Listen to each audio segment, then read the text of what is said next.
Hello, everybody, and welcome to our policy session on carbon border adjustment and the EU ETS, organized by the Policy Outreach Committee of the European Association of Environmental Resource Economists. My name is Simone Borghesi. I'm the director of FSR Climate, the climate group at the Florence School of Regulation of the European University Institute, and the Secretary General of the Policy Outreach Committee.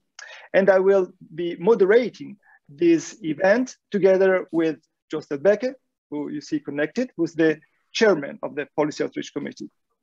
Well, as you probably know, the Policy Outreach Committee was established in 2018 with the goal of enhancing the influence of the association in the policy debate. Since then, we published the Economist Statement on Carbon Pricing, which was signed by over 1,700 colleagues. And we organize regular events at the State of the Union of the European University Institute and at our annual conference of the association. On timely issues, I at least remember discussing carbon markets, on the impact of COVID, more recently on the way towards carbon neutrality. I remember the Manchester event, the last time we were in presence, on the gap between academia and the policy, or last year, the plenary on the European Green Deal. When decided the topic to propose for this year, well, we tried to imagine what would have been a topical issue in June. And to be honest, we did not expect to have a date, and what a date, July 14, for a whole package of the European Commission, and including the revision of the EU's carbon market.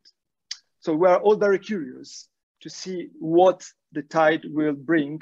I think there will be some interesting contents to discover in less than 1 month. But we thought we could not avoid talking about two issues that are already gaining attention: the carbon border adjustment mechanism and the extension of the EU ETS. They are certainly delicate issues. They provoke strong feelings and opposite views, but you know, that's what we are here for. It's not to look for necessarily a consensus, but to provoke a debate. So to discuss them, we have today 5 panelists in alphabetical order: Susan Dröge, Ottmar Edenhofer, Cameron Hepburn, Phoebe Konduri, and Hermann Vollerberg. So 4 of them from the Policy Outreach Committee, plus 1 special guest, Susan. And welcome everybody, and thank you for being here. So let me just say how we will proceed. Joss and I will ask 2 rounds of questions to our panelists, asking them to keep their answers into 5, 10, 7 minutes. And at the end of the 2 rounds, we'll open up to questions from the audience. And you can write, as usual, we are all very much used to Zoom now. You can write your questions in the Q&A, or you can use the chat to discuss among yourselves on what is said. So having said that, without much further ado, I pass on to Joss, who will start with the first speaker and the first questions. Thank you, Simone, and it's a great pleasure to be with all of you and with the distinguished speakers of the panel.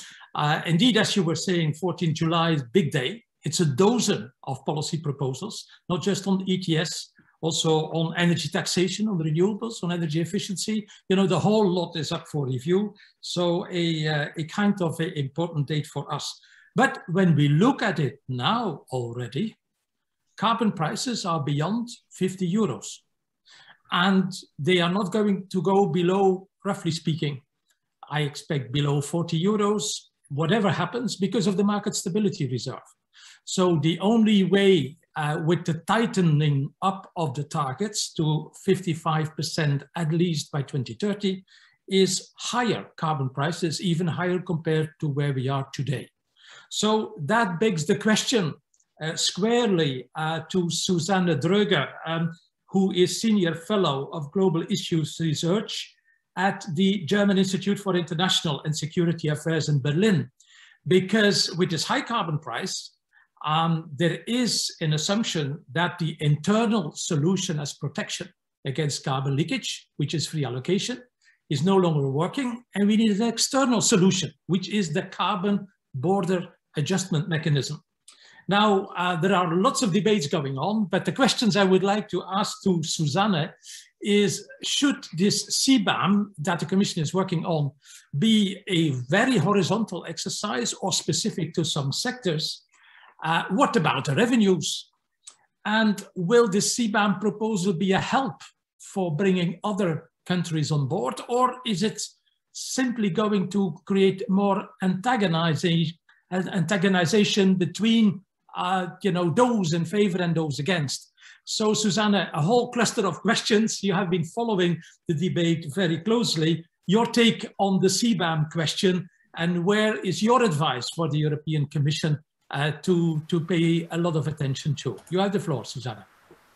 Yes, thank you, Jos, and good morning, everyone. I'm happy to, set the scene here. And, these are three questions that would need for each for themselves would probably need a separate session. But let me quickly give you an overview. The question about what the CBAM should cover, which sectors, relates, of course, to its function, that it's at least assumed to work.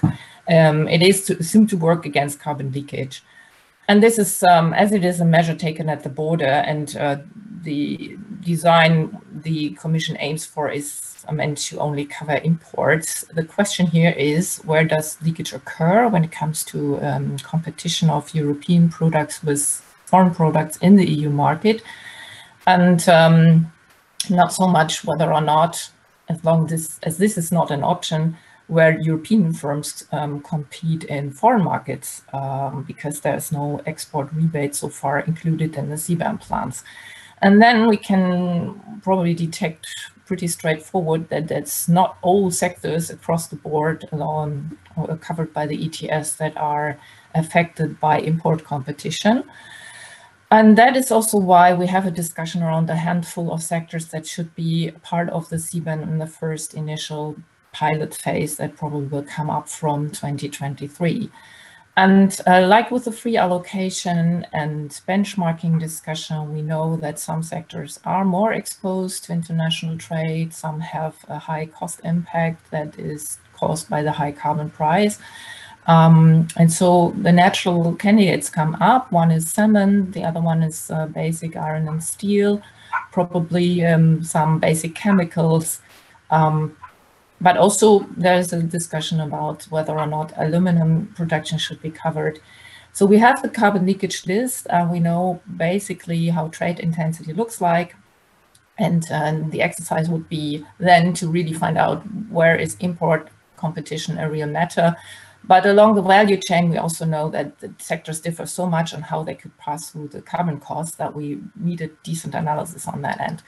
But back to the question, yes, of course, it's only at the moment possible to be effective against carbon leakage by covering selected sectors. A longer term idea, of course, could be that it is an instrument that covers all trade. This is not at the moment what we are talking about. Then the use of revenues is a completely different piece of cake. And I think someone has a mic on and I feel a bit interrupted. Maybe you can mute that.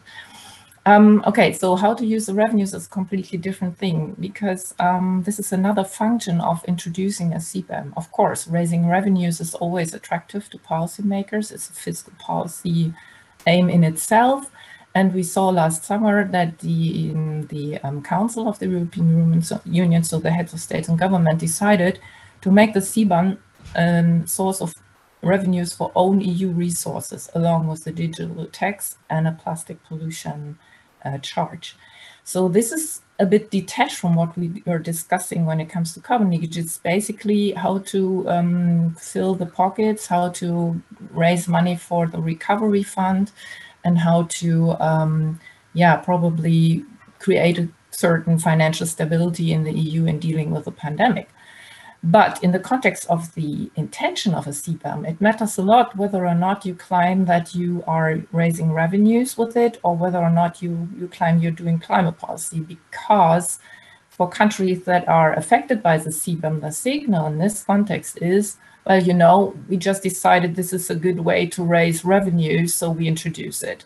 And that is basically not what either the WTO law would allow for as an intention, but because this would be a new customs duty introduced to raise revenues, which is not in line with international trade rules. And the other one is, of course, that under the climate regime, putting extra burdens on other countries, that is on the firms that deliver to the EU, but basically the signal is we put our climate policy idea and on top of your probably approach, and we force you to pay EU prices when you sell in the EU. So this signal and using the revenues for our own purposes is not a good one. And also it's legally not defendable when you want to have the CBAM compatible with WTO law. So the point really is, what is the signal and what is the purpose? And using the revenues also climate policy purposes is paramount to me in order to make it a real credible tool. Then one more point is important to know, is that, of course, a CBAM that works in favor of a climate policy, meaning bringing down carbon leakage, would, of course, end up with zero revenues, because if it works well, it will phase out. And then you probably got recipients hooked on this source of income. And this, again, we experienced that in Germany with our Climate and Energy Fund, which depends on auction revenues. If these revenues do not flow anymore, there is a kind of self-logical kind of dynamic behind this kind of revenue, and that is dangerous politically. Last point, you asked about the creation of ambition coalitions. Well, this goes into the debate of the carbon pricing clubs and this kind of club idea that has a big revival these days. To me, it seems that the CBAM, or a carbon charge at the border, is always perceived as a kind of threat. It is creating a club good, for sure. So the members to the club exempt each other from raising this kind of charge at the border, and outsiders are being asked to pay. Or they probably want to join the club and then they don't have to. Well, this is a very simple construction. It has its beauty because it's theoretically, well, you know, all of us have probably learned about that at some point in their career. And but a club would, to my perception, benefit much more from positive club goods. So from incentives like discussing, for instance, what are carbon intensity standards we would like to follow up on, and what are other measures, technological cooperation that would benefit the club members and would also have probably some spillover effects globally. I think that CBAM is overburdened, or the idea is overburdened by this kind of make this part of a club idea. And last point in this respect is that, of course, the United States is not ready for anything like that, because in the US there is no chance to have a carbon price anytime soon that would match the EU approach. And so the two of them, the EU and the US, moving forward into that direction seems to be very unlikely. The US cannot do it by regulatory shadow pricing or whatever at the moment, because that would not match the WTO rules. So this is my first round, and I hope I answered the questions enough to, well, not fully, but probably enough to start the debate. Thank you, Susanne. And if I may take your wise words, you know, about, you know, cooperation, etc., with a little bit of pepper and salt, your starting point may be useful for our discussion later. And that is, now that we start looking at the figures on whether there is carbon leakage or not in the sectors you are outlined, has anybody of us more reliable empirical information? Because we all assume there is carbon leakage, but today we are at carbon prices of around 50 euros. And as far as I have followed, but I did not follow it, you know, as closely as many of you were, I have seen scarce empirical information, and the scratching of the surface that I did does not give me more evidence that there is a variation of perhaps 30, maximum 50%, you know, of carbon embedded in this 5 to 7 sectors that you were indicating compared to what we are doing inside the EU. So the margin is not that big, you know, and if that would be, you know, confirmed to others, I mean, that's the basis. If there is evidence for carbon leakage in those sectors, and what is the empirical evidence for it? But without much further ado, I would like to shift the question to Cameron. Cameron Hepburn from Oxford, well known to all of you. And Cameron, you made a paper on sensitive intervention points. And I think that triggered a lot of attention from many of us. So could the CBAM be such a sensitive intervention point in your view? And do you have empirical information on the extent to which carbon leakage may be around or not around? The mic is yours, Cameron. Thanks, Jos. It's very nice to see you, and actually very nice to see so many friends and colleagues here. And I was reflecting, actually, Jos, in your introductory remarks, that this community has really quietly contributed so much to the theory here and the policies, not just those of us on the panel. I was looking at the participants list. It's a good list of people who've been thinking about trade and environment. You mentioned the MSR, of course. It's another area where European environmental economists have contributed. But you asked about sensitive intervention points, and could the CBAM be a SIP, as we call them, or indeed a super SIP? And I think the answer is yes. And just to build on some of the things Suzanne was saying, the logic here is that obviously once you've got some region extracting revenue at the border because you haven't got proper carbon prices in place, strategically, your responses are either to just sit there and take it and watch as the EU collects your revenue, or you can price carbon in your own jurisdiction and make sure that you collect the revenue yourself. Now, you could implement that as an export tax, or you could just say, well, we're going to put carbon prices in place that are sensible and reasonable. So the idea of these sensitive intervention points is, are there interventions where there are feedback dynamics in the politics or in the economics or in the technology and financing, where if you do something, there's a domino effect and other people will do similar things, or they will reinforce the initial action that you've taken. And I don't think it's completely unreasonable to think that the CBAM could be the first of a domino effect that leads to the sort of carbon club that you know, Bill Nordhaus was talking about. Of course, he had a different mechanism in mind there with trade sanctions. And Suzanne's point about the US not being ready is, of course, completely correct. Even though John Kerry said in April that Joe Biden was looking at it, and they are, of course, they've got to have their own prices in place first. But it seemed always the case that the EU would be the jurisdiction to go first. Yeah. And I think the way this has been set up by the EU does actually make a lot of sense. You know, with the 2023 initial start date, full implementation 2026. Obviously, the 24 pages have been leaked ahead of July 14, and I've had a read of them, as I'm sure many others have had too. What I would say, though, is for this to work, because it is a kind of a threat, the threat has to be credible. All of us economists know about cheap talk. And, you know, unfortunately, what we saw with the aviation experience, in my view, at least, is that the EU threatened to bring aviation into the EU ETS, which made perfect sense to many of us. And many of us saw that as a threat to get KO to respond, which they did with Corsia, which was very weak, I think. And, you know, ideally, we would have had a stronger international plan, but the EU effectively backed down. And what we've got is a plan based on a baseline of 2019, 2020 flying levels, which effectively means it's, you know, it's not particularly powerful, is it, given COVID? So we need these threats to be credible.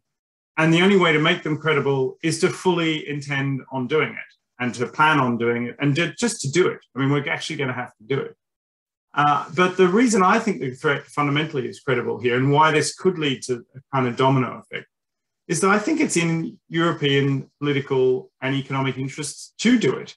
You know, what you don't want is a punishment where actually you've got an interest not to impose the punishment on somebody else. Here, I think it is in our interest to impose the border adjustment. Now, probably some of you are thinking Cameron's using all the wrong language here, and you're probably right.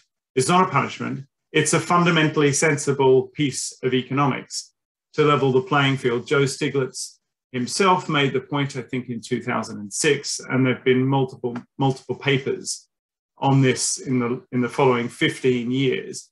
It's pretty hard to find an economist who doesn't see the underlying logic of this, and those who have questions about it have questions about the practical implementation, the legal validity under the WTO Article 20, or just about the measurement and implementation. But, you know, the theory is kind of pretty impeccable. And even free traders accept this point too. The article I co-wrote with Dieter Helm and Giovanni Ruta in 2012 was in an issue on, it was an anti-protectionism, I guess you could say, issue on free trading in the Oxford Review of Economic Policy. And the CBAM got in there as not a piece of dirty protectionism, but a sensible way of making sure that trade was free and fair and on a level playing field. So, you know, the underlying theory of this is, in a sense, simple. There are many more sophisticated variants that I know many people listening in this session have been working on. But the underlying theory is simple. The politics, I think, supports this implementation this time round in the EU. I think Suzanne's right that we won't get a rapid club emerging, but you just got to, this takes time. I mean, 10 years ago when we were talking about this, the broad discussion amongst economists in the UK was actually something like this is probably going to happen, but it's not going to happen for quite a while yet. And I think quite a while has passed, 10 years has passed. We're not quite there in terms of a global Nordhaus type club, but I think we're well on the way. But I might just pick up one other thing Suzanne said on the use of revenues. And I know Otmar's next, so I won't say too much, but he and I and other colleagues have a paper in Nature Climate Change on how best to use revenues to ensure that you get the buy-in of the relevant stakeholders to your climate policy. Now, I chose those words carefully. I mean, the relevant stakeholders here, as Suzanne points out, not only includes the WTO and the trade regime, and you can't be using the CBAM as its primary purpose of raising revenue. It also includes those countries where you're effectively extracting value from them. So you want to be thinking about recycling some of the revenue, as the EU is doing, into supporting international climate action. But the other thing that the literature here shows is that spending some of the funds on green transition and some of the funds just on effectively making the public happy with what you're doing is very wise to build the political support for this. And we do need strong political support, because I suspect, as with the aviation efforts, we will see strong pushback. We're already starting to see pushback from China. My home country of Australia hates this. Of course they do. They shouldn't. They should just get with the program and sort out their economy, but they do. And so there will be pushback. So shoring up the political support for this kind of economic policy, I think, is very important. One last thing to say before I wrap up. Even though the UK has left the European Union with Brexit, I won't tell you my own personal views on the idiocy of that, whoops. It's probably worth noting that Stanley Johnson, the Prime Minister's father, recently, last month in fact, introduced Liam Fox, who was the former international trade cabinet member, at an event where they both spoke in favour of the carbon border adjustment. So I think the EU will find support from the UK on this issue as well. So I look forward to the further conversation, but I'll end introductory remarks there. Thanks, Jeff. Thank you, Cameron. And I hand over to Simone in a minute, but I would like to make two comments to what you just said. Your comments related to aviation, whether the threat was credible. I was around in the commission at that moment, and the threat could not have been made more credible because we passed the full QMV process, which is, you know, very time expensive in the EU. So we had the full legislation adopted, and we thought that we were fully equipped to do that. And what we saw, that with the major pushback from the United States and from China, and some threats to cancel, you know, orders of Airbuses and other things, you know, our leaders backed down.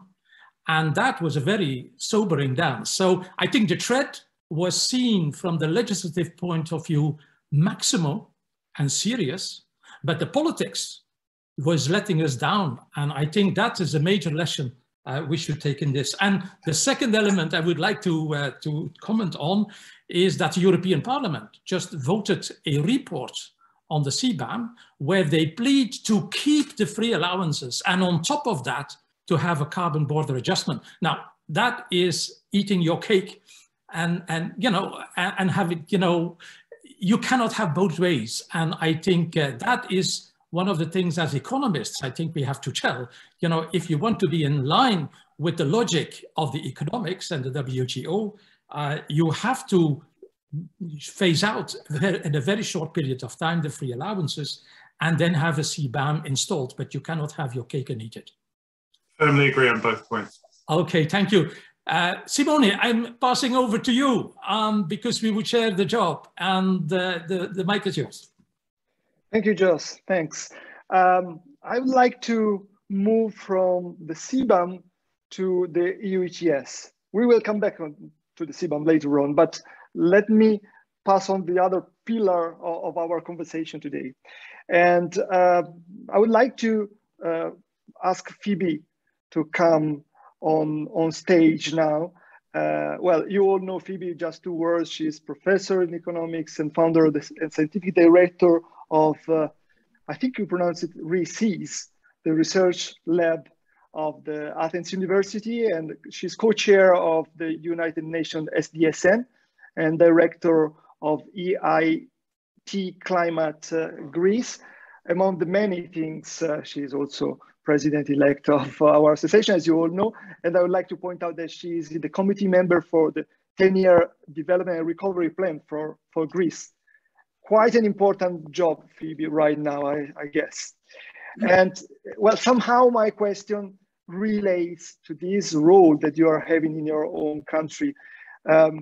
Because, well, I don't want to enter the recovery plan now, but I'm a bit concerned about the distributional aspects. The distributional aspects that we are all going through, and the distributional aspects also, obviously, of the EU climate policies. So my question is basically, how can we try to avoid inequality to rise due to our policies?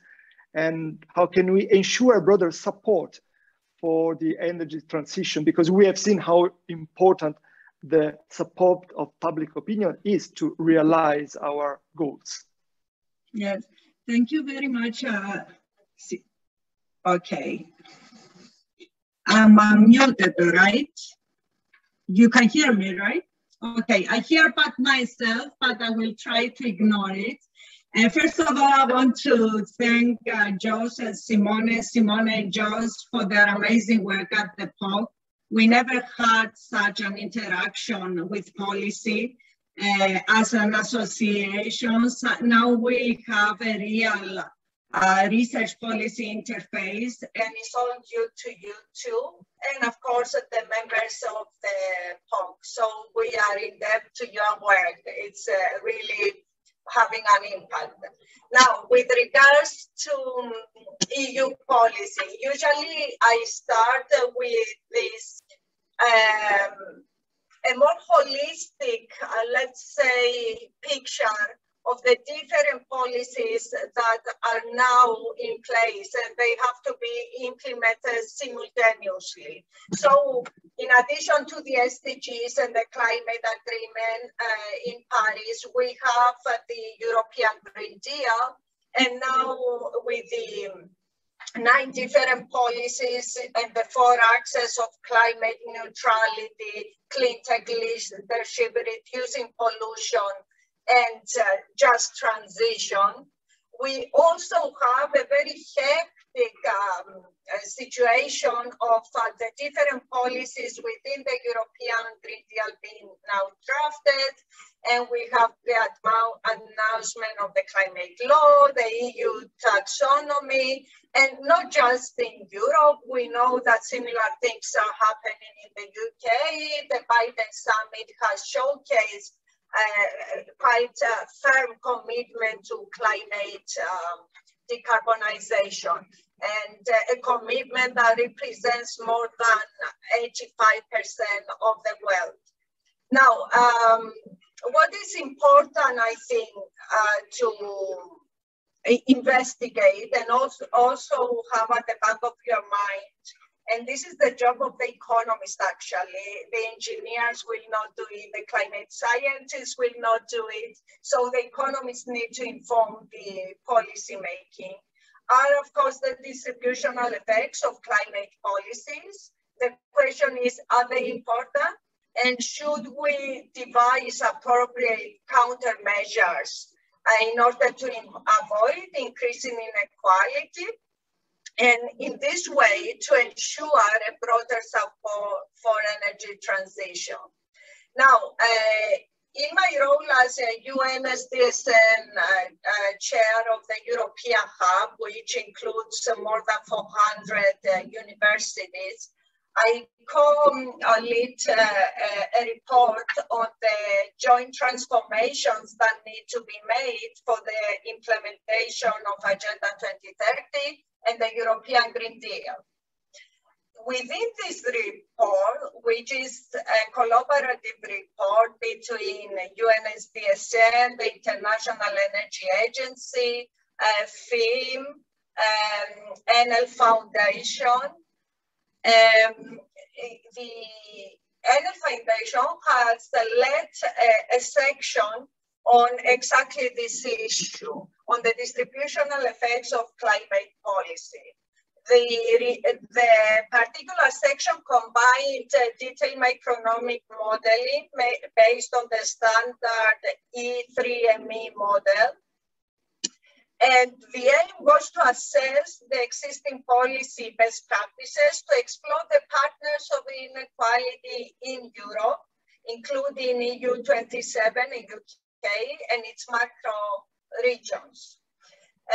There we analyzed distributional effects of 6 selected EU climate policies until 2050. This included carbon prices, taxation of energy vectors, emission performance standards, subsidies for low carbon technologies, phase out of the subsidies for fossil fuel, and energy efficiency measures. In this simulation, we also provided an estimate of the effect of decarbonization policies on the European gross domestic product and on employment. And we also investigated the effect of COVID-19. The study found that decarbonization policies needed for Europe to achieve its climate goals will have a mix of progressive and regressive effects, obviously. Some policies will result in lower income households financially benefiting more than other income households, and this will be the progressive effect, obviously, while others will result in lower income households being disproportionately burdened by costs, and this is the regressive effect. What is important is not just measuring the effects, but answering the question, is it correct to make the oversimplified interpretation that decarbonization policies with regressive impacts are bad or less effective than those with progressive impact? Here, we made the point that all 6 types of decarbonization policies that I've just mentioned are needed so that we are able to achieve the European climate goals. But a policy makes sense if we can create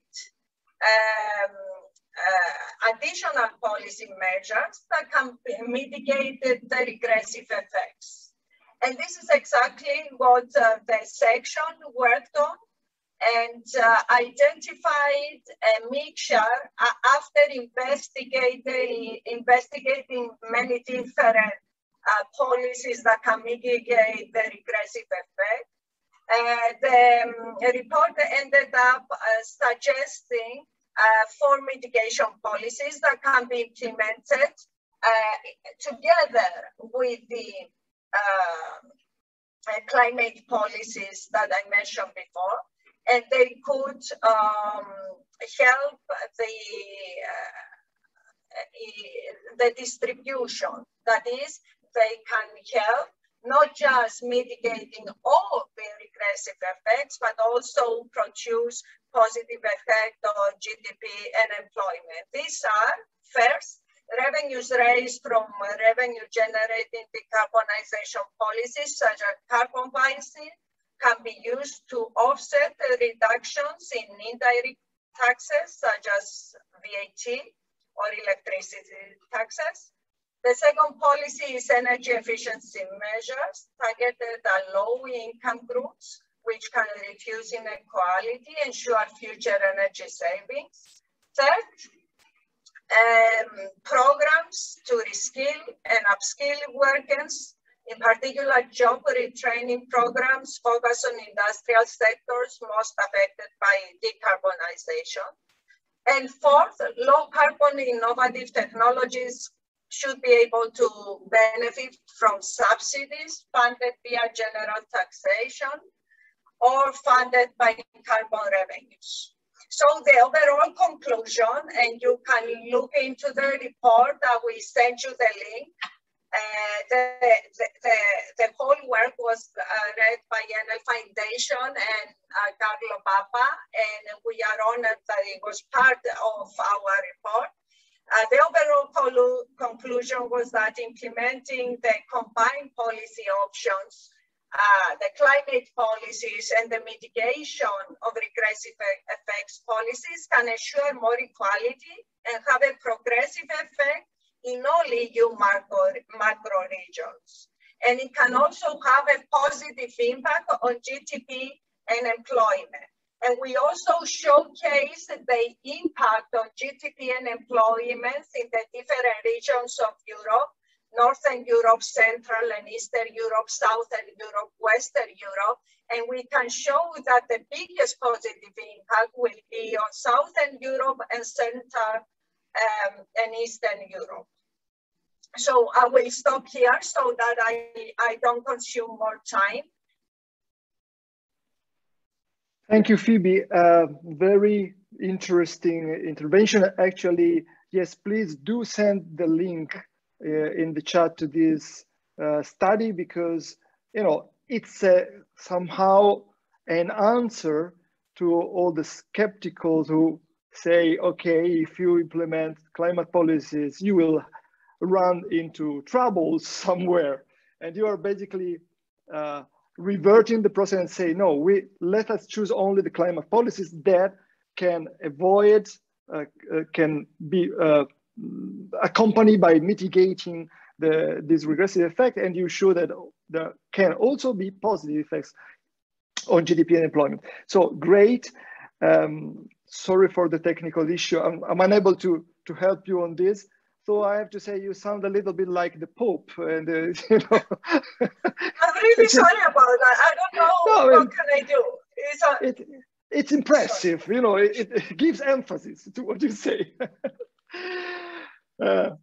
Seriously, I would like to move to Otmar, and again, really just a few words, because everybody knows Otmar is the Director and Chief Economist of the Potsdam Institute for Climate Impact Research, the Director of the Mercator Research Institute, a professor at Technische Universität Berlin. Among the many things, he has been co-chair of Working Group 3 of the IPCC for the 5th assessment report, and is also very active in the German context. He's a member of the German National Academy of Sciences and advisor for the World Bank as well. Otmar, I would like to ask you something relating again, as in the case of Phoebe, to your role in your own country, because Germany is moving forward on a few issues, trying to lead the way, and I think it's doing that also as far as the extension of the EU ETS is concerned. I had the opportunity and the pleasure to listen to you in a previous event discussing the possible extension of the ETS to other sectors. I'm referring to building and transport especially, and the idea of, so to speak, a parallel ETS that is moving forward in your country. So I would like you to reflect on this and give your perspective on this issue. Yeah, thank you very much, Simone, for the invitation. Can you hear me? Is the sound okay? Good. Yeah, I would like to start with at the European level and then move on a little bit and explain how our national second ETS looks like. And so from my point of view, there is now a very interesting time at the European level because we have the EU ETS with industry and the power sector. And now there's a discussion, should we extend in one way or another the current ETS, and should we include other sectors like transport, building, heating, and so on. And it seems to me that one obvious observation is if we would include all the sectors in one ETS, so this would lead, so according to our calculation, this would lead to emission reduction for the industry and the power sector around 80% compared to the 2005 level. Of course, this would lead to a kind of a cost-efficient outcome. The calculations are carbon prices between 150 to 200, 300 euros per ton CO2. The other sectors like transport, building, and so on would reduce then roughly only minus 30%. And it is obvious if we would implement such a scheme, there are two fundamental challenges. The first one is lobby groups around Europe will not agree on this, in particular industry and the power sector. And I would argue then we would have really a competitiveness issue, a fundamental competitiveness issue if we would do this. And then the CBAM approach would become even more important than it is now. I fully agree with your assessment that currently we do not see too much carbon leakage, but if we would do this, then for the industry sector, this would become a huge problem. So it is, from my point of view, from a political assessment, evaluation of the situation, there is no way to come up now with the proposal for one unified ETS, which consists of all the relevant sectors, and then we have a unified carbon price across all these sectors. So the only option I see is to implement a second emission trading scheme. And the second emission trading scheme for transport, building, and heating. So there would be a problem. The problem is that, of course, even if you set up a second system, you have to make sure that the prices in the systems will not converge. So you need two systems, but we need also two price trajectories, because otherwise, if there's a price convergence, so it doesn't matter if you have, from a legal point of view, only two systems. And this is a huge challenge. Then I would say policymakers at the European level have to deal with this price differential between, let's call this ETS1 for industry and for the power sector, and ETS2 for transport, building, and also if it is designed as an upstream system, so partially the agricultural system would also be included. So then the challenge is how to describe a reasonable pathway for a convergence to these two systems. And I'm curious to hear what's the assessment of yours and what are the current rumors for the second ETS. There are some interesting rumors, but at least people are discussing this, and then we have this 2 ETS, probably with a price differential. The challenge, if we have the second one, is from my point of view, less a competitiveness issue. It is much more an issue of compensating the consumers. Because in this system, when it comes to cars, when it comes to heating, when it comes to buildings, so the consumers are primarily impacted by this by these carbon prices. And this, as you know, or probably know, we have a huge and a very intense debate in Germany how to compensate the consumers in Germany. It is now a very important component of our election campaign. The government in Germany has reduced the electricity prices and has increased the social transfers. But the good thing is in Germany, at least we have started to talk about equally per capita revenue recycling, which was off the table in 2019, and it is now a little bit more discussed, and there is more agreement among the parties to do this. So that's from my point of view the challenge. And if we would do this, this would also have an impact on our CBAM debate, because the CBAM debate becomes then a less pressing issue when the two systems are separate. But I am concerned, and this is the challenge, how the Commission can describe a pathway of conversions. There's also, but this is more a technical thing, how to combine the current effort sharing regulation with a second ETS system. In the end, this will be done like what we did in the Kyoto Protocol. It seems to me more a technical issue and not so much a substantive issues. So that's from my point of view an important step. And my third point. So first I discussed ETS 1 and ETS 2, and the division of labor determines the relative importance of competitiveness issues in social compensation. And I believe when we come up with a second system, social compensation of the consumers becomes very important. So in Germany, we have implemented for an upstream system for these other sectors, for transport, building, heating, and partially of the agricultural sector. It starts this year with a fixed price. The fixed price is implemented now. It has the level of 25 euros per ton CO2. It will increase, and after 2005, we will basically then free the market so that there is some kind of a free price mechanism in this market. Not everything is settled yet, but in Germany we are looking forward, or at least we expect and try to anticipate what will happen at the 14th of July when the Commission will announce their proposal, because then the fate of our national system very much depends on the decision of the Commission.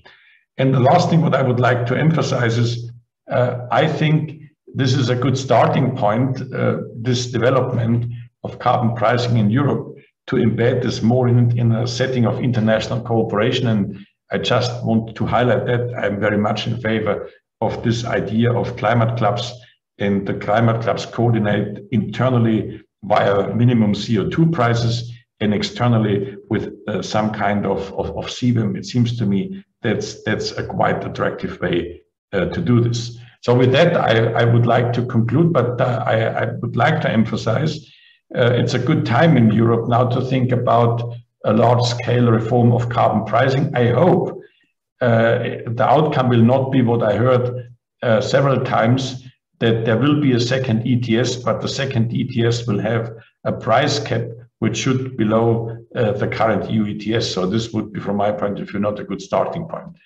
But probably these rumors are exaggerated. So far, so good. If I can jump in, thank you, Otmar. I think you raise a very important point about the difference between marginal costs of abatements in different sectors of the economy. And I don't know what the Commission is going to come forward with, but may I ask you a question, or may I raise an issue for debate? I am surprised that you are saying that the challenge is not competitiveness, but compensation of consumers when too many revenues are being raised through the ETS. I would say for consumers, you can reduce other taxes. So that's not a problem. And I would reverse if we would have carbon prices beyond 100 euros, then the competitiveness issue becomes more biting, whether it is a CBAM or something else. But that is going, if the differential with the rest of the world becomes too big, I think a competitiveness issue is going to be the most biting issue. But, you know, that's open for debate, you know.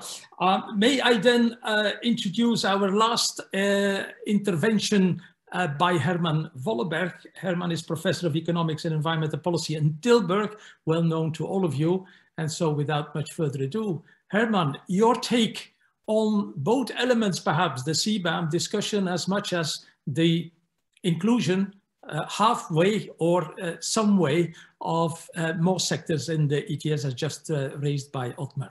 Hermann, the microphone is yours. Thank you, Jos and Simone, also for inviting me to this panel. It's a very interesting discussion already. Let me reflect on what you asked me. So that is basically to really look at the full package. And my problem at this point is that we really should look at the total package of what is being done in the EU Green Deal. So if we look at this change from a dynamic perspective, and I will also add much of the Dutch discussion. I think that we can learn a lot from what has been happening the last couple of years in the Netherlands, because we are a very energy intensive economy. We have lots of competitiveness issues, and still we have opted for a very strict type of policy within the EU ETS. So we are basically discussing overlapping instruments. If we think of extending the EU ETS to, let's say, a separate or an additional system in the transport and the building sector, because we have already energy taxes there, which should do the job. And I'm well aware that that is in some countries an issue, but in others, like in the Netherlands, we have very high taxes in these areas. And much depends here on how much we are looking at this as a substitute or an overlapping type of policy instrument. If it's a substitute, I really would be against it, because I think it has a couple of drawbacks here.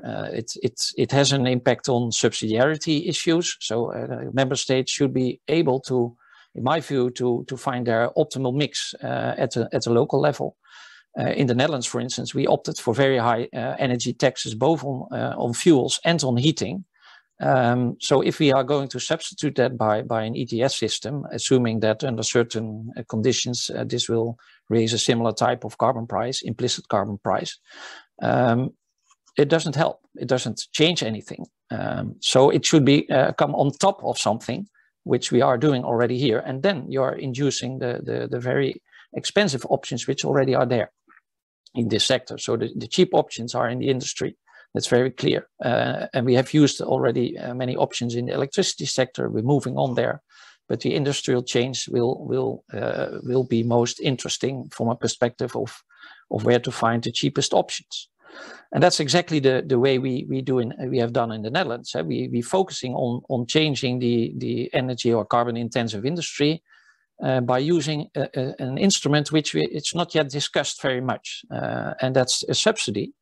The idea of subsidization carbon abatement policies should also be part of the discussion here. That's very closely linked to a dynamic view on change. Obviously, you should not subsidize the laggards, but you could subsidize in a smart way let's say the first movers, and that's exactly what the Netherlands now is doing. To address the competitive issue under the assumption that we have free allocation, we can do some subsidization on the first movers under the restriction that are investing in carbon abatement technologies. And this is exactly the scheme we are using. It's a bit like what we did in the electricity sector. So why not do that also in the industrial sector? And That not necessarily, so of course, then you still have an issue of the CBAM. So that's close to the second question. But also here, I am not so sure. So Cameron claimed that it's very obvious in first year economics to say, yes, I'm in favor of the CBAM. I'm not so sure for two reasons, at least. In the rest of the world, things are changing. So close to the subsidiarity principle we apply within the EU, you could also think of doing that in the international arena. Countries have different types of policies to implement, and they can find different strategies, and it's not always through a price. Sometimes it's also through standards. We are also using them within the EU. So why not also have an eye on this way of regulation? And more of that, we have an historical responsibility. I think we have been emitting most of the carbon emissions still. So there's also responsibility for, let's say, the low developing countries to be not retaliated. And that should be at least part of a package. So we are only talking about CBAMs for, let's say, like-minded countries, or not like-minded, but let's say countries at a more or less similar income level, or slowly below, like China and Russia. And then you should really think of how much are we investing in a system for how many of which part of the economy, by the way. Is this a large issue? Now on the scope 1 level, it is not a very big deal. We're talking about cement, but that's nonsense. Cement is not traded internationally very much, so that should not even be part of the ETS of the CBAM considerations. What is more important is to look at chemicals, the chemical industry, maybe, and the steel. This is what's going on. But here, the steel sector in the Netherlands, we have a very large steel sector. There is an interesting plan within the Netherlands now by the steel sector to switch to electric or hydrogen type of, based of steel producing technology, and it's enough for them to get the subsidy for the switch. And if you make your computation, that's the question you posed, Jos. Is there actually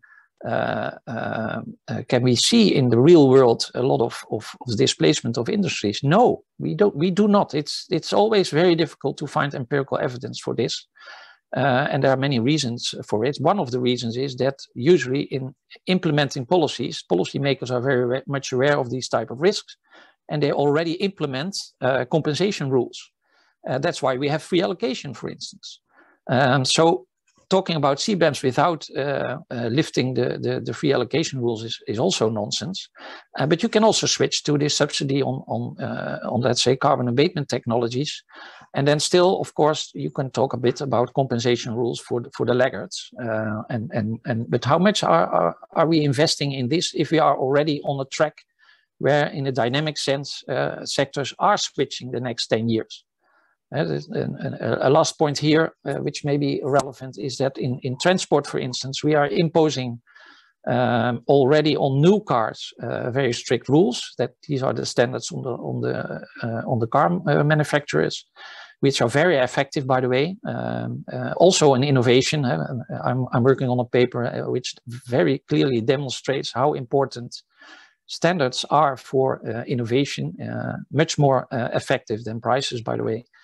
And then we are only talking about a system, introducing a new system on, let's say, old cars. That's what we basically are doing. We are already pushing these the car manufacturers into ETS sectors. So why are we bothering so much about these sectors? So I think I gave a lot of munition for discussion, I hope, and I look forward to the reactions. Thank you, Herman. I think very useful thoughts. And on the subsidies, let's not forget that apart from the free allocation under the ETS, most member states give subsidies to compensate for high electricity costs, the indirect costs compensation, which are very flat, very important, and very generous. So if the member states that decide on that could already have a look at that, and I hear, Herman, that is what is happening in the Netherlands, that would already be very useful.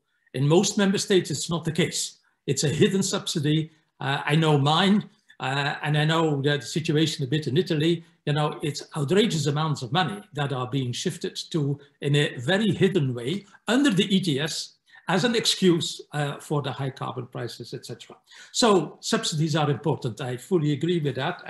And I also fully agree with your assessment that the CBAM should be brought down to its real dimension, including the costs, open or hidden, that are implicit when we are setting standards. I think that's the argument that you are making. Simone, I see many questions in the inbox, and I see in particular early on Ulrich Wagner adding some questions, and Christian Gollier. Shall we invite as a start those of them, and then I hand over to you, Simone, to pick up some more questions. So Ulrich, if you would take, you know, make your question, and then we move to Christian, and then I hand over back to Simone. Ulrich. Yeah, happy to do that. Thanks for giving me the opportunity. Thanks for a great set of presentations, and hi everyone. Good to see you. So I want to reiterate this point made by you, Joss, and also Susanna, that we should take the empirics seriously on leakage. In particular, we should also take the economics seriously. Price elasticities matter, and the carbon leakage criteria don't speak to elasticities at all. It's just, maybe it's a profit impact that's mattered, but what we don't learn from them is when the carbon price rises, is it becoming more likely that firms relocate, or that that the trading patterns shift for any given product. So I think this is a good opportunity to do away with the carbon leakage list, not just because we get rid of the handouts and the free permit allocation, because we may have something better, but also we want to estimate the magnitude of the leakage rates for each product. And we know how to, the trade elasticity, right? So how does import penetration for a given product respond to an increase in costs in Europe? We know how to measure that. This is basic econometrics, and we don't even need to know the carbon content at a first level, right? So apologize for that.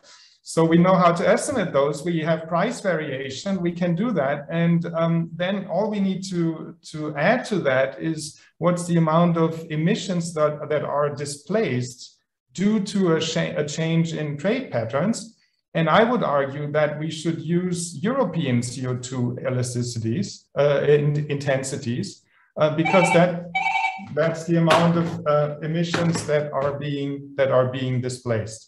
Right, and so we should not aim to implement the Nordhaus globally harmonized carbon tax through this mechanism, but we should just be a bit more modest and more realistic, and avoid the displacement of CO2 emissions in this new equilibrium. And I think there will be, on Susanna's comment about the revenues, I think there would still be, in this new equilibrium, there would be trade, and one could still tax the inframarginal imports. So yeah, so I'm curious what you think about this. Okay, thank you, Ulrich. And I take it that it is an open invitation to the entire profession of economists to do more empirical research about the realities of carbon leakage as it stands today, and also with the new high price levels we are having, on which we are navigating a bit in the dark. But perhaps Christian has views on that and more empirical information. Christian, over to you. Not really, just, well, first, thank you very much for this very exciting event. It's a very good start for the conference this year. I'm thrilled. I have just, well, I mostly agree with what has been said. I have one concern about this rumor of having a second ETS for residential and transport sectors. I understand the difficulty, and for many countries where there is no current carbon pricing, a carbon price of 50 euros per ton of CO2 could be a huge shock for consumers. At the same time, we face technocrats both in Brussels and in different countries who who share the belief that different sectors should reduce their emission proportionally, in spite of the fact that marginal cost of abatement are very different from one sector to the other. And as mentioned that by Otmar, the consequence of that is that if we have a single ETS market, most of the effort will be made by the sector where the marginal abatement cost is smaller. And the consequence is that that will reveal that in many national decarbonization strategy, those strategies are not at all in line with cost minimization. And also, and let me finish with that, I think economies should try to be strong on the fact that the single price is the least cost strategy to attain the objective, that we also understand that there is political acceptability constraint, and we should make clear what are the costs of that political constraint, what are the costs of not following the least cost strategy of a universal price. And recognizing indeed that we have those political constraints, but they have a cost, and these costs should be made public. And economists should be good at that. Thank you. Thank you, Christian. On the single price issue, indeed, if we look today at the ETS, the marginal cost of abatement in the power sector is very different from the marginal cost of abatement in the manufacturing industry. And that's the benefit of the system. We have cost minimization between those involved. So bouncing it back to Otmar, you asked for the floor, Otmar. And on this issue, indeed, economists have a very difficult position here. Yeah. I agree with Christian. So we should make clear what are the costs of two ETS system. However, we should not only compare these costs. We should only compare the costs. What would be the real political alternative? The real political alternative would be we have minus 55% by 2030, carbon neutrality by 2050. We have then one ETS with the power sector and industry sector. The power sector will be decarbonized very, very, very quickly. Then we have only industry. And then we have for all the other sectors, transport, heating, building and agriculture, only the European effort sharing regulation, which fundamentally means that this is nationally regulated. And this would create a huge cost. And we should compare this costs with this pathway, starting with a two ETS system and then go for conversions. So this seems to me is very, very important. And probably I provoked now Jos a bit. I believe that this European effort sharing regulation is an extremely weak compliance system. And give me 1 minute to explain this. The effort sharing regulation says it has a flexibility mechanism. When one member state does not fulfill its obligation, it can buy permits by another member state. But the prices are not transparent. And this is open to package deals. So the Germans will go to Poland and say, okay, give me a little bit permits, but we will not be transparent about the price, and we will help you in other European political issues. There are huge package deals here without a transparent price system. And the second thing is, even if there are this flexibility mechanism, the compliance of the member states to incentivize the consumers and the firms to do this is very, very weak. So my fear is really when we end up in a situation with very, very ambitious goals, only having an ETS which has a phase out of the power sector and remains with the industry sector, and all other policies remain national. It is, from my point of view, almost impossible to implement the European Green Deal. And this should be communicated very clearly from my point of view. And then if in this context, I'm absolutely willing then to calculate the costs and the welfare gains of such a two ETS system. Thank you, Otmar. Simone, I'm handing over after this round. I finished this round off, and then the microphone is back to you because I see Cameron asked for the floor. But I wanted to make one comment to Otmar's and Christian's argument about transport and the high marginal cost of abatement.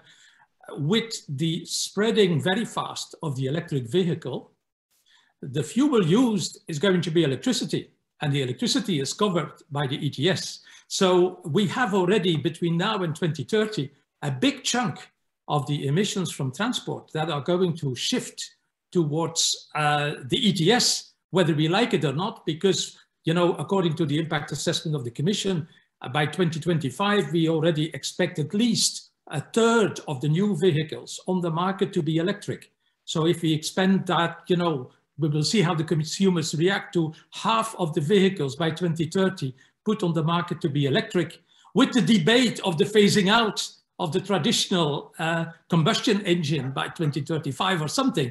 So we shift a big chunk of road transport under the ETS without doing anything in addition to where we are today. Just a thought. But I hand the floor to Cameron, then to Herman, and then to Simone back. Okay, Cameron. Thanks, Jos, and thanks, Christian, for the intervention, Otmar, for the answer. I just want to add one further point on this question of whether costs and prices are everything. And Herman made a similar point earlier. I think he thought he was critiquing me, but I agreed with him. So costs obviously do matter, but the thing that really matters, surprisingly perhaps, is not the marginal abatement cost, actually. It's the system transformation cost over a 20 or 30 year period. And doing stuff at the margin today, if it leads to a higher system transformation cost overall, isn't necessarily the right thing. Now, of course, if all markets are working perfectly and our discount rates are right, and we've followed what Christian says, and there are no other market failures everywhere, then provided we're optimizing at the margin, we'll get the right answer on the system as well. But we're not. We're not even remotely close to second best or third best or fourth best. And as a result, and the paper with Nick Stern and Joe Stiglitz that I've stuck in the link goes through the reasons to think about, well, there are 4 reasons in particular why carbon pricing alone clearly won't do this. One is around the scale of the transformation. Another one is around the speed and the urgency of the transformation that we need. A third is around the panoply of other market failures in the system that we need to address. And the fourth, I guess you could, I mean, we don't put it very beautifully, but an awful lot of people are dying, not just in the future, but currently from air pollution issues. And in these sorts of situations, to translate what our point into economic terms, I guess it's equivalent to Otmar's point that actually the social cost here is very high. So if you've got one system with a marginal abatement cost of 20 tons, another one of 50, another one of 70, yes, that's inefficient. But if your social costs are 200 or 500, then all of them are winning for you. So yeah, let me leave it there. Thanks. Thank you, Cameron. And thank you for reminding us about the Stern-Stiglitz paper. I think we underestimate one regulation that has been adopted already this year and is applicable as of next year. That is the Sustainable Finance Disclosure Regulation, where all companies, starting with financial companies, putting green funds, what they call green funds according to the taxonomy on the table, they will have to report that in a mandatory fashion to what extent they are relying on climate or causing climate risks and other information. So this disclosure of climate and non-financial sustainability information by companies is a very important one. And that will drag alongside carbon pricing other movements to reorient investments in the right direction. I think air quality and other issues included because they are part of the taxonomy. So that regulation is already there, you know, so we have to have a look at that. Herman, you asked for the floor and then I move back to Simone. Yes, it can be very short because some of these points are already made also by you. So I think that Otmar and both Christian are stressing this point of cost and carbon cost and the non-transparency of this. I would urge them to look at the OECD website and just look for the implicit carbon tax of the implicit prices, which are calculated by the OECD. And there you can perfectly find, let's say, the distributional across sectors issue of marginal cost of the current policies, and you could compare them directly towards the issues that Cameron just raised. If you look at, let's say, the issue of air pollution and related to this to transport, for instance, it's all these type of calculations you just made for the Netherlands, including the total policy package, and then look at the comparison of, let's say, the marginal, implicit marginal effective tax rates or price rates, and then compare them to the social cost. And then it's clear that in the transport sector, you need these current high taxes. For instance, even in the Netherlands, we need them, and you should do something on top of it, but not substitute for this. So on the one hand, you have transparencies, and on the other hand, you should not only focus on climate issues alone, because there's a lot of other issues related to the different sectors where we're talking about. Thanks, Herman. And thanks for reminding us that another directive that is on the table of the Commission is the Energy Tax Directive. And this Energy Tax Directive has to be adopted with unanimity, which is going to be challenging with 27 member states. So a second ETS may be a proxy for what we cannot do under the Energy Tax Directive, because the Energy Tax Directive is mostly road fuels and heating fuels. So there is a clear link to what you are mentioning on additionality or substitution between the two elements that I think we all will have to pay attention to. Another comment is on the implicit carbon taxes. These are fairly macro, and I think that the issues that Susanne was raising on the trade front is sectoral problems. You know, we talk about steel and aluminum production. You know, these are the guys, you know, claiming, rightly or wrongly, that there is a leakage effect. And this macro versus micro sectoral level is a tension that we have to work on, I think, to have more empirical information. And that was the point that was made before. I hand over to Simone. Simone, I'm sure you picked several questions out of the chat box while I was talking. Over to you. Thank you, Jos. Yes, there are quite a few coming, and I would have some of mine, but let's give the priority to our audience. And I will group two questions together that came after Otmar's intervention. One is from Michael, who was asking, how should households in Bulgaria and Romania sustain the carbon price of ETS 2? Very specific questions, short and going to the point. And the other is from Sampo. I think that's the right pronunciation. Sampo is asking, what do you think would be the best way to include LULUCF's sector in the framework? Perhaps having two separate ETS, a third ETS or something else? Otmar, what would be your answers to these questions? So could you repeat this third ETS? I didn't get this question. The first question was, how should households in Bulgaria? The second question was about LULUCFs, whether we should go for a third. ETS okay. Or else. Okay. Yeah. So that's a very interesting question. So what we are doing, we try to calculate the incidence of carbon prices across Europe, and interestingly enough, that across Europe, if we take into account all the household income and all the components, it seems that a carbon price at the European level is even without compensation very slightly progressive. Nevertheless, there are countries where the carbon price is regressive, and I don't see any other options than to come up with compensation schemes, which could be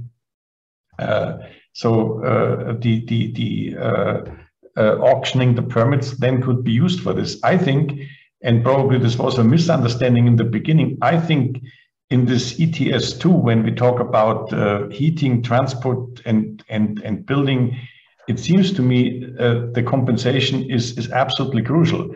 I do not deny in the very long run the competitiveness issue, but when basically we have for the next few years 60 to 100 euros per ton CO2 in the current ETS, I think this can be managed. In the very long run, we need also something on competitiveness issues. So there is no disagreement. But the compensation within these sectors is a very pressing one. And the third, you ask about the third system. Here I have to say, I would like to highlight one important issue which I haven't discussed today, is this whole issue of negative emissions. So we have to embed the whole debate on the agricultural system in the debate of negative emissions. And the question is, from my point of view, on the negative emissions, and I have not, I did not come to a final conclusion here, but you have two options. One is that you can include the negative emissions in the current ETS. Then basically the ETS would basically define the division of labor between reduction of emissions and the negative emissions. It seems to me, given the problems in the agriculture sector of permanence, additionality, and so on, this is a highly risky option. Therefore, I have a tendency to say we need an explicit negative emission goal. And then, so in this sector, carbon pricing means you have to subsidize negative emissions. You might come up with an auction scheme or something like this. So this is not my final conclusion, but these are my first preliminary thoughts. And we have to start to think very quickly to think about the negative emission issue, because this is crucial when we want to achieve carbon neutrality by 2050. Thank you, Otmar, for bringing this on the table, because I also believe negative emissions are a very important topic to be addressed. I apologize with Susan, because I just realized scrolling down the chat that you asked you had a hand up. I didn't see it. So Susan, do you want to intervene, please? Yes, but I'm going to comment on other things. So I hope you had some chances to elaborate on these other things. And I had a question in the chat by Adrian Favre as well. So maybe you would give her the floor. Anyway, so the point is bringing me back to some things that I heard and I couldn't comment on. I feel that, first of all, this debate about what are the tools definitely needs to be broadened, and we are entering a phase of standard settings. And bringing this back to the international discussion we touched upon, also the CBAM, as it is leaked now, and probably this addresses the question and also in the chat, is operating with default values, but not the way we think as researchers it should be done. What I'm talking about is also the point that Ulrich touched upon. What are the intensities that are assumed for the products entering the EU markets and competing with the EU ETS products? And under WTO law, we know that default values are a good idea because they're not discriminating. And if a producer would like to discriminate herself or himself by showing the real data, that should be included. Now, the proposal that has been leaked is turning this upside down. It asks companies to register with a yet to be created agency and show what the goods are, what the content is. Who could do that? I don't think many can do that ad hoc, and it needs to be verified. But default values come in only after this is not being provided. So we have a setting that is just the other way around, and it is discriminating based on where the product comes from. Now that is tricky, but to me also it's interesting to see that as another pressure point to importers, the draft proposal says, well, if we use a default value, we take the worst performers in the EU in that sector, worst 10%, and for electricity imports, we assume the default value will be the average fossil fuel energy emissions we have in the EU. So average EU default values, that would mean a very high price at the border once the carbon, the CBAM would be installed. This won't fly because I think, after all, Ulrich is right. The intensities that should be assumed should be those that will be replaced, for first and foremost, and second, the countries that are hosts to these producers will have a good reason to go against this regulation at the WTO level. Then I also think that many interesting points have been made on measuring carbon leakage and what to base policy on. And going back to the free allocation experience, it is really difficult to justify policy measures based on estimates and very well done elaborations on future expected leakage rates, elasticities, and so on and so forth. It's easier to justify what you know from past data.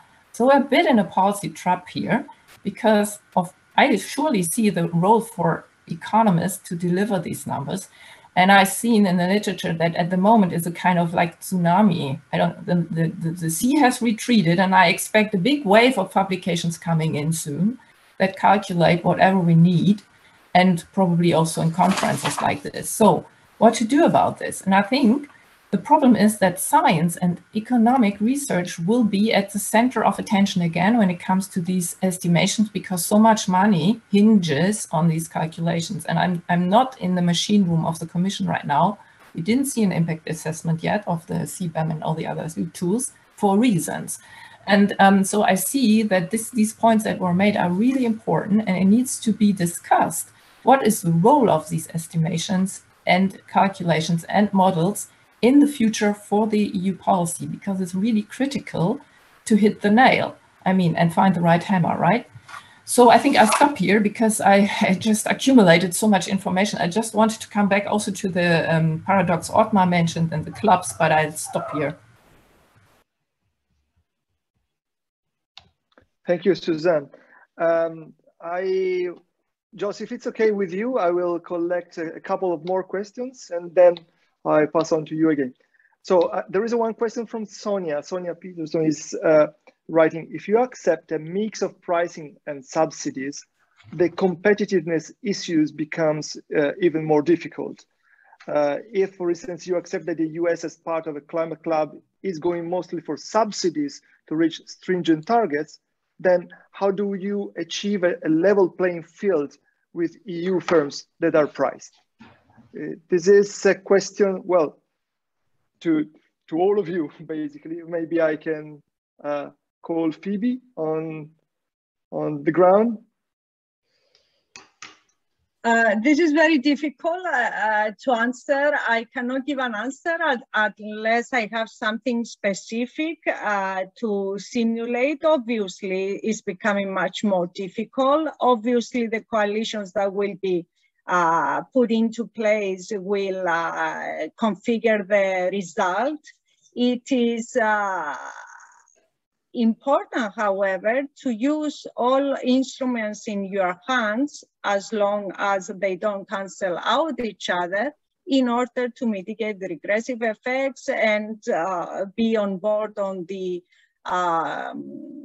just transition policy.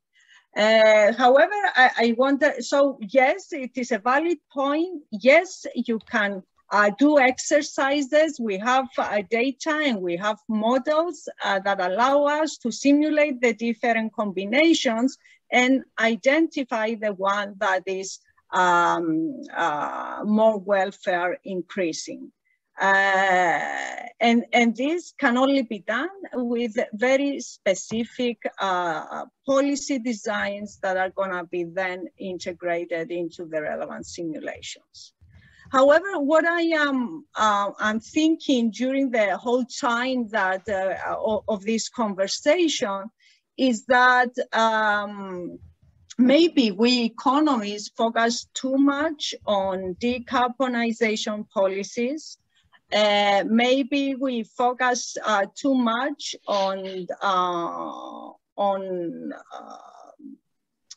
one, let's say, aspect of the transition. I think it is important, not just for us economists, but for the Commission as a whole, to realize that the true global agenda is not the European Green Deal. Is not even decarbonization. The true global agenda is the SDGs. At the moment, it's the only global agenda, together with the Charter of Human Rights. So we have 17 different SDGs. We have 169 targets within them. We've used machine learning methodologies in order to cross-map the European Green Deal and the SDGs, just to see how compatible they are and how much we are placing on the shoulders of the policymakers. Are we placing on them, are we asking them to implement two different policies? Is this at all possible? Our findings show that there is a major cross lab between SDGs and the 9 European Green Deal policies: biodiversity, farm to fork, sustainable agriculture, clean energy, sustainable industry, building and renovating, sustainable mobility, eliminating pollution, climate action.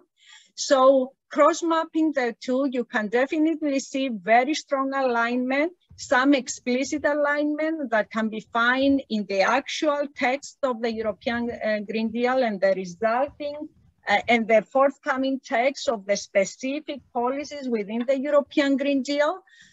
You can see some implicit cross-mapping, but you can also see some no coverage. And this basically shows that the SDGs are a more holistic framework, are a more human-centric framework. And I think this is where the economists could be useful to bring into a systemic analysis of the transition, the 9 policies of the European Green Deal and the 17 SDGs, based on their alignment, and showcase the technological pathways, the financial pathways, and the exact policy pathways in terms of designing policy that can accelerate and facilitate the transition. I don't think we are very helpful in thinking about one specific aspect of the transition. It doesn't work in this way. I think the systems analysis approach is the way that can really help the Commission. I work with the Commission very closely, and this is where we need to focus. In our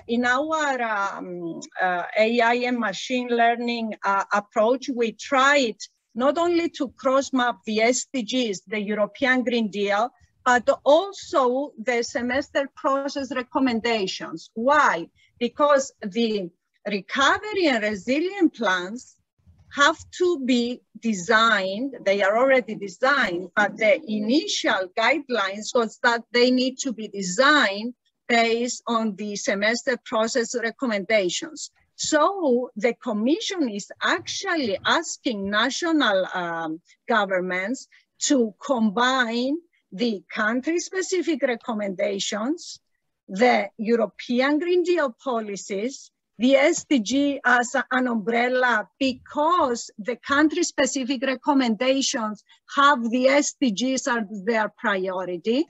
And within this, to identify investments that will be financed from the Recovery and Resilience Facility that are consistent with the country-specific recommendations and the SDGs, with the European Green Deal policies. So the exercise has many multiple angles, and we need for each country to cross-map these different policies and identify where we have alignment and where we don't have alignment, and invest on those. In our report, we did exactly that.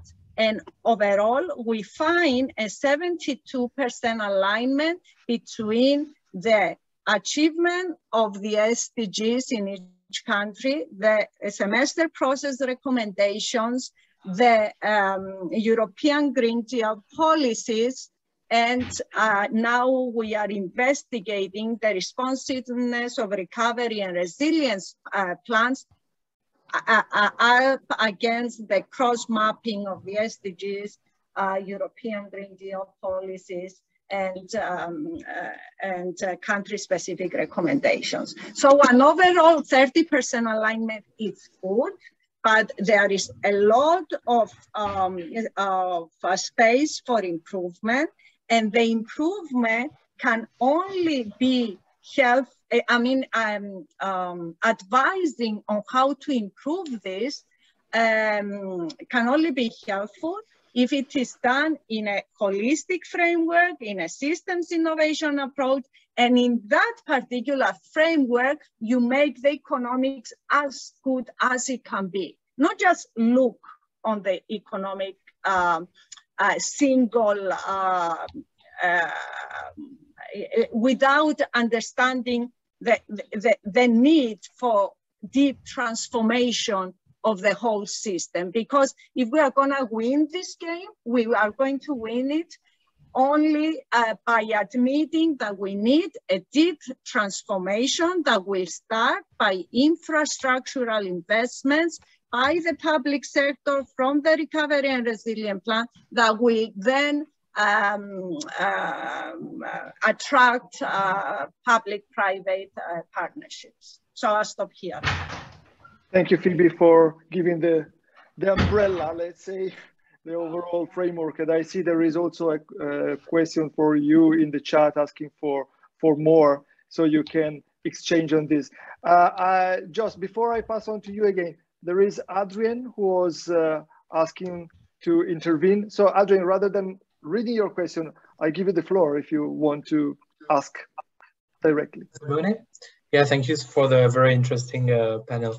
Maybe just you'd be able to answer this question, because it's a question for people who are aware of the Commission's choices and the reason for these choices regarding CBAM.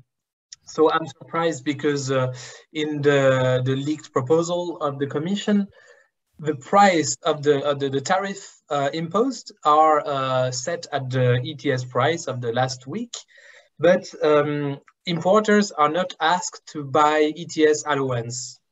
And so what I think it creates, it removes, it doesn't create any bound to EU emissions, because then you can imagine that the EU emits zero within its border, but imports all of its emissions. It's taxed at the ETS price, but it is not very efficient at limiting EU emissions, and it's not good for jobs and employment in the EU, as then the industry could relocate elsewhere to emit where it's allowed to emit. So am I correct? And if yes, why did the Commission made this choice to raise a tax rather than asking importers to buy ETS allowances? Thank you, Adrian. Jos, you want to... Well, perhaps I can give a brief reply. I think if the importers would be allowed to buy allowances from the ETS and not shadow allowances that are going to be created, then that would change the overall European target. And then we would go into a completely different kind of scenario where, contrary to what is agreed in the Paris Agreement, and the Paris Agreement, the United Nations, we have the direct emissions approach. So you are responsible for the emissions originating from your territory. That's what is agreed and sealed already for 25 years ago. So in that direct emissions approach, you have to be consistent, and the goal of the EU is set in that direct emissions approach. And they can have a tariff at the border, but they cannot let, you know, external partners to deliver on their target. Otherwise, they are going to be in breach of what has been agreed under the United Nations. But your point is absolutely correct, where I think the leaked draft of the Commission is flawed, because the Commission will have to decide whether it goes for a pricing approach, what we as economists all advocate, or whether you go for a subsidies approach, where you build a proposal that is including the free allocation and the indirect emissions compensation and all the rest of it, I mean, you have to remove that subsidy element if you want to have an external price set at the border. But you cannot have your cake and eat it. And I think we as economists, we have to make that clear that, you know, it's one or the other. And you cannot have it both. Otherwise, you run into big trouble with the WTO. Now, if there is a preference to go for the maintenance of free allocation, which represents a huge amount of money, I made a back of the envelope exercise.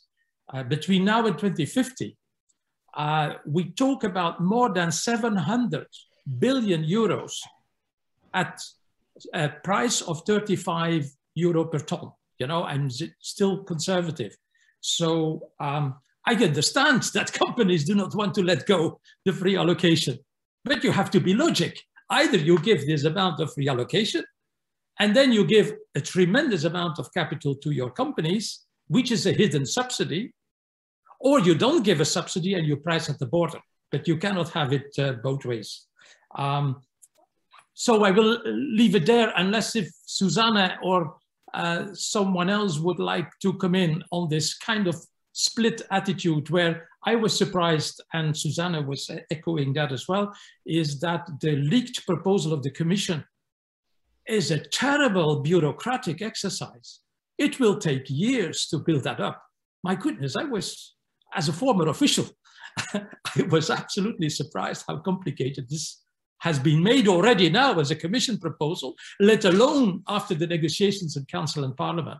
You know, I'm a bit frightened with what I saw so far, but, you know, more on the concept, either subsidies or pricing, but not the two of them. I think that must be terribly clear. Jos, may I just make Hermann, a comment? Yes, yeah, absolutely. In my view, you're simplifying really too much, I would say. Let's say my main paper in my background is always Aghion and Acemoglu. And of course, all the work there, and I think we have discussed that before, is that we have at least two externalities around, right? That is, one is on pricing and let's say the fact that we emit emissions which are not paid for, but the other one is about innovation. And what you should do, in my view, is to combine the two. And then subsidization is not on the laggards. Subsidization should be directed, and that's what I explained also already for Sonja Petersen. Subsidization should be on the early movers. And this is exactly what the Netherlands is doing and what we have been doing in the electricity sector before. Maybe not always according to the best schemes, but we have seen also subsidization schemes which helped solar and wind a lot, which reduced, induced learning by doing, reducing the costs in these sectors also the last 10 years. And that's exactly what we now should do in the industry. And then give up the subsidies, of course, in the electricity sector is no longer needed. So you need a dynamic instrument, dynamic subsidy instrument, and combine that with a tax. And that's exactly what the Netherlands has been coming up in the last couple of years. This is what we have implemented already in our policies, because we couldn't wait so long for the European Union to move. And therefore, within this energy-intensive country, we decided to implement a carbon tax at a level of, it's gradually increasing to a level of 130 euro per ton in 2030. Yes, you hear it, this is right. That's 130 euro per ton, net of carbon, net of ETS. But still there, that's also a credible threat in terms of Cameron, because it's in the law. And nobody is laughing anymore in the industry in the Netherlands. But that is to push the industry in the direction of this early mover idea. So you really you should not only look at this from a static point of view, but really from a real, true dynamic view on changes over time. Thank you, Herman. And you are absolutely right.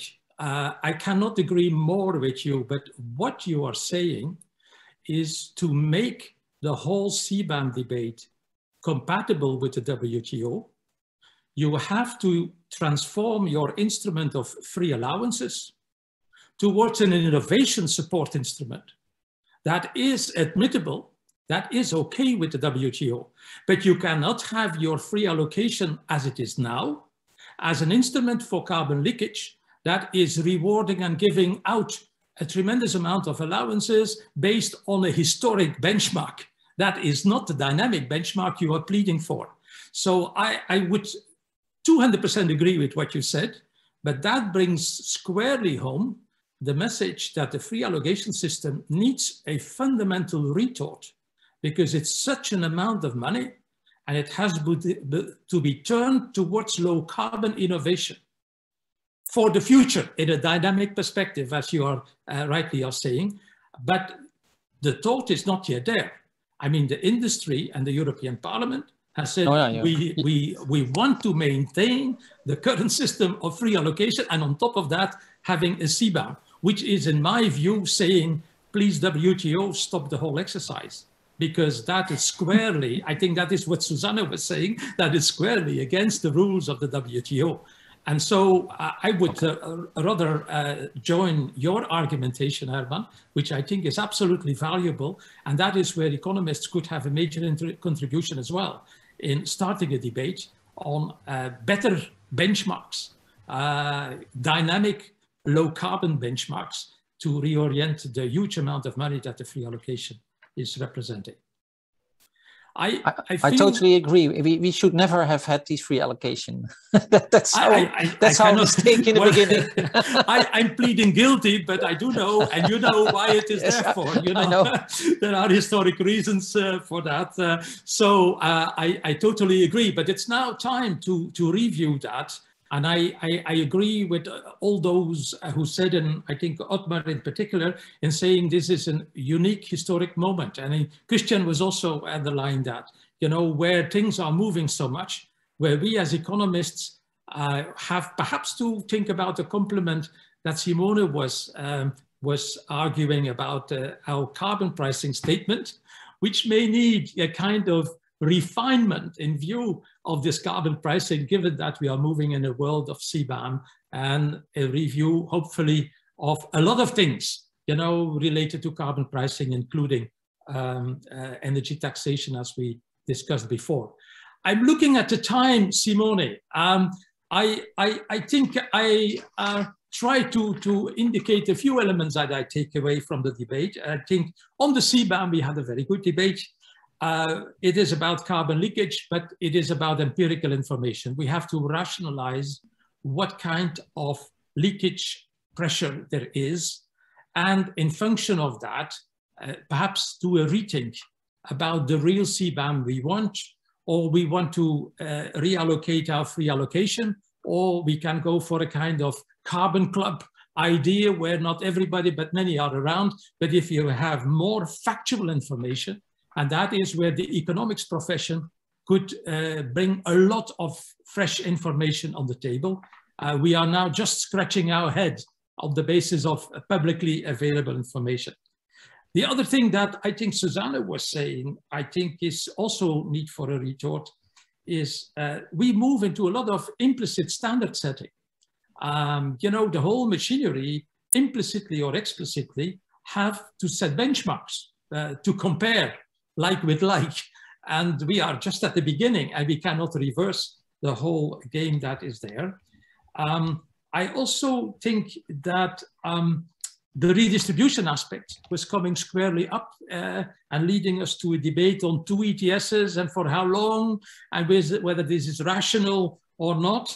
But basically, I think we are having a brutal reality that today we are at 55 euros in the ETS1, and the shadow price for the ETS2 is perhaps something around 150 euros, if I recall one of the figures that was made. And that leads to redistribution impacts. I think, you know, many of you were underlining that. We need compensation schemes, one or the other. Otherwise, we will have a gilet jaune, you know, a public reaction against the climate action. So perhaps economists could also come forward with good, you know, is this helicopter money, or is this a kind of focused expenditure towards same social housing or hospitals or, you know, kind of public projects or paying back debts of the past. And finally, I think another element on which also economists could contribute a lot is on the negative emissions. Because we are now all talking about reducing emissions, but in 10, 15 years' time, the negative emissions are going to become very important for to cover for those emissions we are unable to abate. And how these removals that are quite risky, I think, as Otmar was indicating, because are they permanent and all the rest of it, also economists could do much more. And the final comment I take from our discussion is, it's not only about carbon pricing, it's about much more. It's about investments, it's about other policy instruments, it is about subsidies, it is about other environmental problems that needs to be mentioned. I think the SDGs were mentioned by Phoebe. So as economists, our hard point is carbon pricing, you know, positive or negative, you know, including subsidies, but there is much more to be said. And in particular on investments and on sustainable finance, as I mentioned, I think a lot is moving on. And the input of us economists have been rather small in the development. It is a debate amongst financiers, and it could be another useful thing for professional economists to give an input to the sustainable finance debate, the disclosure of information, which kind of information, which goes much beyond the taxonomy as we have been outlining. Over to you, Simone. As you said, Jos, there is much more to be said, but there is no time to be said. You touched upon all the points that were raised today, and maybe even more were behind the lines. But you also indicated, in a way, a direction for further work when you mentioned the need to refresh our work on the Economist statement on carbon pricing. I can just say that we are working in many directions, and these events are, in my view, really great to spur the policy dialogue. And as you were saying, economists can do a lot, and joining forces, I feel that we are doing something. Let's say there is a long way in front of us. Having said that, it's time to close. We have to run to the next sessions, myself as well, to present the paper. So I just want to thank you, all of you. It's always great to see you, first of all. And well, I won't say that I look forward to see you in person, because I said it already other times, but I do look forward to that. So having said that, thanks again, and stay tuned with the rest of the conference. Thank you. Thank you. Very much. Thank you to the great panelists and your interviews. Come to you. Bye-bye. Thank you. Bye-bye.